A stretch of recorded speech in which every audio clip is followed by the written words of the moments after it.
Hi,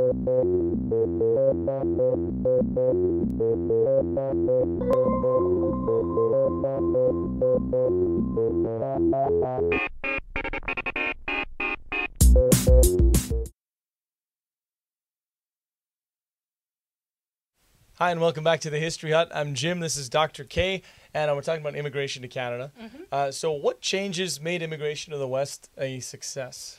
Well, I think some of the things were outside of the control of the government, and some things were perfectly changeable. So the thing that was kind of outside of our control was something that benefited us, and that was the closure of the American West. Now, it's not actually closed. There's not like a big gate and a door, but the perception was that the best lands there had already been taken. People were like, oh, that's already done, you know, time to move on.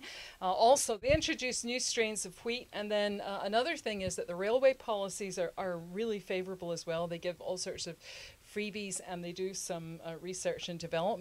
Now there's a series of really quite good videos called Great Train Stories, which I've watched on the TV, and some of them are yes, as one does, and some of them were about the CPR, the train company. So just a couple of things from that.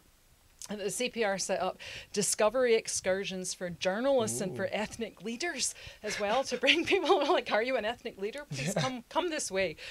So Count Esterhazy repatriated Hungarians from American mining towns all the way up to Capel Valley, and some other groups were repatriated into Manitoba.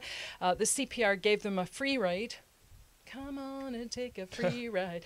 Give them a free ride, and $25,000 for livestock and equipment. Why? Because they need the railway company needs farmers so that it'll, you know, grow its stuff, put it on their trains, and pay for it. So you get that. The CPR also published books on the West. They wanted English people and Northern Europeans because they thought that they shared the same cultural values, and they organized magic lantern conferences in Britain. And you can actually see some of these if you go onto the Museum of Civilization in Ottawa. If you go on there and you look up immigration, you can see quite a bit of the propaganda stuff, and it's really wonderful. And it shows you even from my hometown Glasgow, it shows you the Canadian government bringing its magic lantern show, and the CPR bringing its magic lantern show. So they sent exhibition cars, like a glass railway car, to Glasgow and Liverpool with crop samples all the way up inside the different parts. Lady Cathcart sponsored 200 families for Saskatchewan. Other people paid lots of money to get rid of Scottish families and send them over to the New World. And so, and you also have just under 500, I think, French-Canadian families coming out from Quebec to places like Morinville and St. Paul. So there's actually the railway company is doing an amazing amount of stuff, and because they also publish testimonials, so they would say, oh, so and so says, you know, Frank Burns is just back from Canada, and this is what he has to say about Canadian West, and so you'd get those. They offered reduced rates of $0.01 a mile to people that wanted to go out west, but no reduced rates to blacks from America or from anywhere else, because there's actually a color, kind of a color bar. And again, because they need people, so they want people to come out, and like the government, they want them to be successful, because otherwise it's not going to help their business any. So because of the high number of failures, I think it's 1 in 4 failed, and would just go back to the city. So because of the high number of failures, the CPR intervened again, I think in about 1884, and they hired an agronomist to work out what people were doing wrong, which is really cool.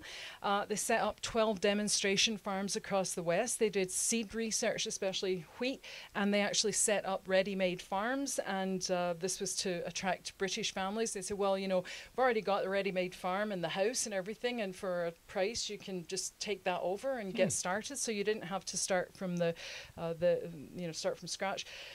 They even launched harvest trains, I have a little book about that, to bring labour to the West, so you get room and board from farmers to come out and just participate in the harvest and then go back later on.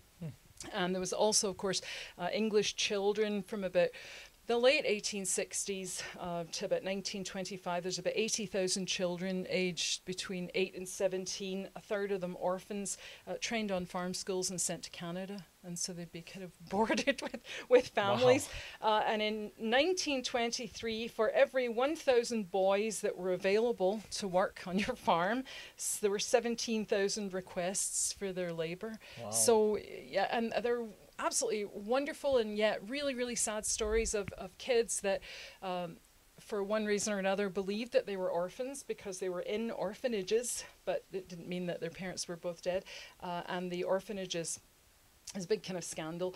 The orphanages, you know, the mother would come like a year later and try and get her kid back in, and they say, oh, sorry, he died of some disease, but instead they'd ship them off to either South Africa or Australia or Canada, and a lot of these people never knew that their parents were still alive, and so they were kind of, you know, they'd land in Nova Scotia, and then they'd train all the way across the country, and they'd get off at, you know, middle of nowhere, Saskatchewan, and then they'd be more or less just kind of unpaid labor for a family till they were 18, and they could leave. Wow. And there's a wonderful, wonderful documentary about this. You know, a lot of people were looking up in maybe the last 10 or 15 years trying to find out who their parents were. Well, you know, naturally, who their parents were. And the archives or the records were closed, and all of a sudden there was a move to open the records. And so as part of this, there's a group in Canada that looked into, you know, who people were and who their parents had been. And this guy, it was absolutely heartbreaking. This man had, you know, this had happened to him. He thought his parents were dead, came here, worked till he was 18, farmed on his own, went off and fought in World War II, ended up in, of course, because the British didn't get onto the continent for much of the war years, ended up in a wee village, stayed there for, you know, quite a bit of time, came back to Canada, and then when he was very, very old, he you know, started to look for his parents' name and everything, and he found out that he had been billeted in the village that his parents were from, that he'd been born in, and his mother had been alive at the time, and he went back, but of course she was dead because he was like about 90 by that time, and so he was just like really heartbreaking. There were some other ones where people were reunited with, they were in Australia and they were reunited with their families in Ireland, and they looked just a double for like the other 12 of them, you know, they're just amazing. So yeah, so again, you know, lots of different ways to get people out west. It's the end of the worldwide depression as well, so that helps certainly. And then, of course, there's a change in administrative policy because of the Laurier government, this policy regarding the West. So you have Clifford Sifton. His policy was to free up Hudson Bay Company and CPR land. We talked about that once before, that this actually netted quite a bit of money for those two companies. He made it easier to obtain a homestead, so this is with the Liberal government. And he did this by separating ranching and homestead in legislation, and he refused to allow settlers to go into ranching territory, even if they wanted to be in the South. It's like, well, no, you can't do that. They made it faster to gain title by using land agents, and they still gave any applicant a quarter section of land, so you got like 160 acres of land. The government, generally speaking, didn't support land companies except for the Saskatchewan Valley Land Company, but, you know, absolutely make it easier to get your homestead. And then some of the other Liberal policies are you know, further flung. They developed an organizational machine to promote Canadian immigration from overseas, so not just, you know, not just England anymore, I suppose. And they ignored nationalist fears about compromising the Canadian national identity. So people were thinking, oh, we should just have like Anglo-Saxons, Northern Europeans. And he said, we should have people that can farm and that have proved already that they can farm. So let's look to Galicia, the Austro-Hungarian Empire, what we would know of as the Ukraine today, parts of the Ukraine.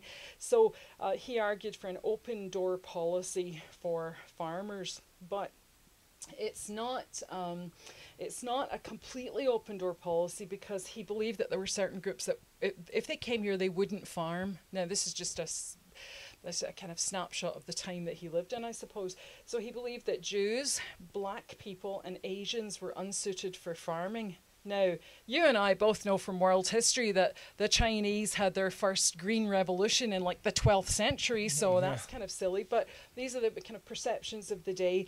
So it's not a completely open door policy by any means, and the key part of the policy was this idea of the promotion of settlement. So he believed that the government should play an active role in business, and he saw immigration as, you know, just kind of part of this, and he's really given a free hand. Laurier says, you know, throw out the old guard, bring in whoever you need. And he's a lawyer from Manitoba, so he brings in his old friends from Manitoba, and he still had agents who were responsible for bringing immigrants in, and they were paid a commission. So the agents got a commission for every live body that they brought in. But as I said, he decides to flood Europe, especially its agricultural areas, with promotional literature, and the government actually spends quite a bit of money for the day on the production of pamphlets. They produce 65,000 pieces of kind of pamphleteering in 1896, and by the turn of the century, by 1900, they're bringing out about 1 million pieces of promotional material a year. And they also did what the CPR did too. They set up displays at regional expos throughout Britain. Now, they didn't want, it's very interesting because he wants farmers. So he's like, okay, you know, we'll still promote immigration in Britain, but we don't want the Welsh. I don't know what he had against the Welsh, because they have great leeks and they're great cooks. He didn't want the Irish, potato famine. He's like, ooh, they're not so good. Didn't want anybody that came from cities. He's like, keep all your Mancunians. I don't want your Manchester people and your London people and your Birmingham people and your Glasgow people. I don't want them at all. I want people that can farm. So it's just kind of targeted. They would have them like on these promotional things on railway stations in the countryside. You know, so when you went to, you know, go somewhere, we're like, oh, why don't you come to Canada? And absolutely brilliant promotional stuff. Big, tall, handsome, you know, men, and in the foreground there'd be like little men in bowler hats, and this big, handsome, kind of mounty-looking person with a big hat, big, strong muscles, and then in the background to him there'd be just a wonderfully set out farm, and they'd be like, "Come to Canada, home for millions," you know. So it's really very interesting. I see you've got a booklet in front of you by Sifton, I suppose. When do I not have a book? Suppose you're going to read to us. Yes, it's a book at bedtime. This is a lovely book, which you will no doubt not be able to see as usual on here, and it's called The Immigrants Canada Wants. And so it's pretty straightforward. Yeah, title. It's by Clifford Sifton with a picture of him on the front, and he says in it that one of the things that you have to do if you want to have a successful immigration policy is that you have to wisely choose the people that come in. And he says that one of the problems is that there's always a drift to the south, that no matter how many people you bring into Canada, there's going to be a tendency for them to want to go south, even if it's just for the weather. He says some people, he actually says that, he says some people go because they can't stand the Canadian winter. The French Canadians go to work in the factories of New England. But apart from all of these, this is where you get nationalism, we have the case of the man who has not the grit to fight out the battle of life in Canada and goes south because the conditions are easier. Ha! What a wuss. You know, it's just like, if you're not going to be hardcore, then don't stay.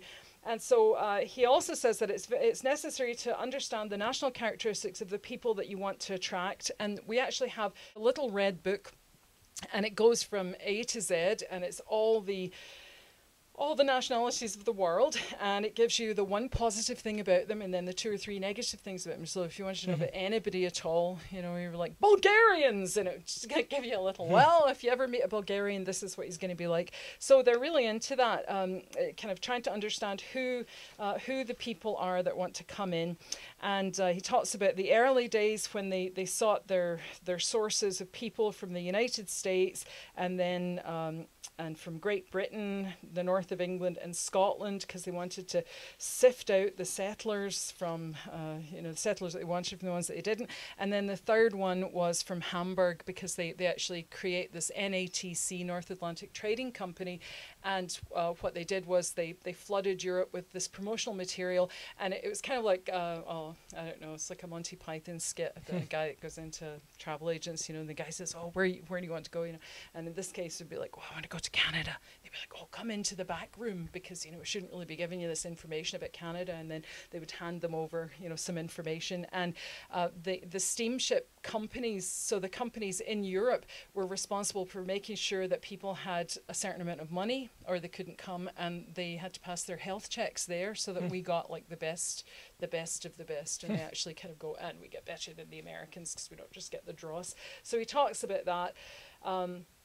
He says, the situation is a peculiar one in Hamburg, for instance. If we should examine 20 people who turn up at Hamburg to emigrate, you might find one escaped murderer, nice, 3 or 4 wasters and ne'er-do-wells, some very poor shopkeepers, artisans or labourers, and there might be 1 or 2, and this is his famous quote, 1 or 2 stout hardy peasants in sheepskin coats, and obviously the peasants are the men that are wanted here. So he just talks about them making these arrangements and creating the North Atlantic Trading Company.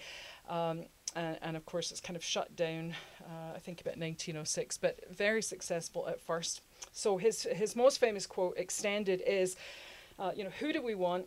I think a stalwart peasant in a sheepskin coat, born on the soil, whose forefathers have been farmers for 10 generations, with a stout wife and half a dozen children, is good quality. So that's who we want. So he says, we don't want trade union people.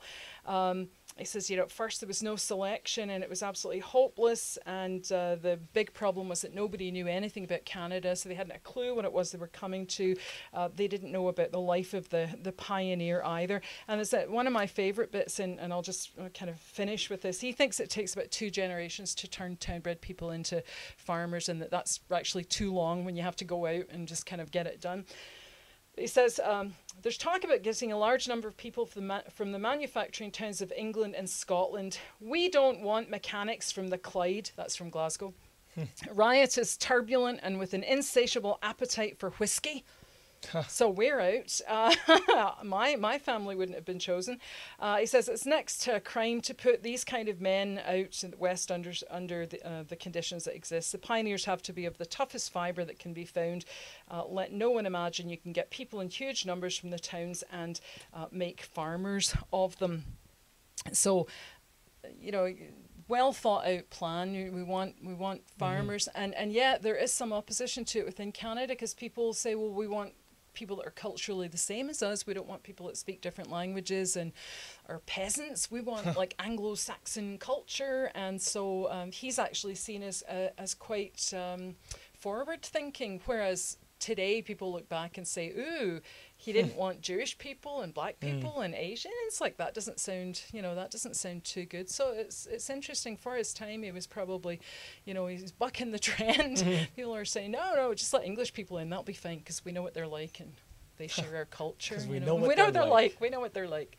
Lazy. Yeah. Just bad soccer players, that's all. That's all. So I would say that probably wraps up part 2 of this episode. Oh. Yeah. Okay. Yeah. Oh, I hate this. Join us again for part 3. Okay. Bye.